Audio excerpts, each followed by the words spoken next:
ചിലർക്ക് എല്ലാവരെയും സഹായിക്കുക എന്നുള്ളത് ഹാർട്ടിൽ തന്നെ എല്ലാവരെയും സഹായിക്കുക എന്നുള്ള സ്വഭാവമായിരിക്കും.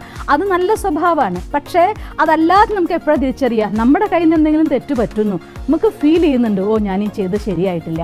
പക്ഷേ അവർ നിങ്ങളുടെ ആ കർമ്മത്തിന് സപ്പോർട്ട് ചെയ്ത് സംസാരിക്കുകയാണ്. അങ്ങനെ ഒരു സന്ദർഭം വന്ന ഉടനെ മനസ്സിലാക്കിക്കോളൂ, ഇവർ നമ്മുടെ യഥാർത്ഥമായിരിക്കുന്ന ഫ്രണ്ട് അല്ല. ഇവർ നമ്മളുടെ അടുത്ത് നല്ലത് മാത്രം പറഞ്ഞുകൊണ്ട് നാളെ നമ്മളിൽ നിന്നെന്തോ പ്രതീക്ഷിക്കുകയാണ് ചെയ്യുന്നത് എന്നുള്ള കാര്യം ഉറപ്പാണ്. അത്തരത്തിൽ നൈസായിട്ട് നിങ്ങൾ ഒരിക്കലും മാറരുത്.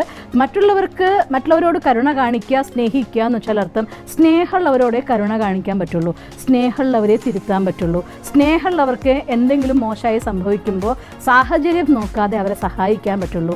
സ്നേഹമുള്ള ആളുകളുടെ അടുത്ത് എന്തെങ്കിലും സംഘർഷം ഉണ്ടായിട്ടുണ്ടെങ്കിൽ തന്നെ അതെല്ലാം മറന്നുകൊണ്ട് സമയത്ത് അവരെ കൂടെ നിൽക്കണമെങ്കിൽ നിങ്ങൾക്ക് സ്നേഹം ഉണ്ടായിരിക്കണം. ഇതൊക്കെ കരുണയുടെ എക്സ്പ്രഷനാണ്. കരുണ എക്സ്പ്രസ് ചെയ്യണമെങ്കിൽ ഹൃദയത്തിൽ സ്നേഹമുള്ളവർക്ക് മാത്രമേ സാധിക്കുള്ളൂ.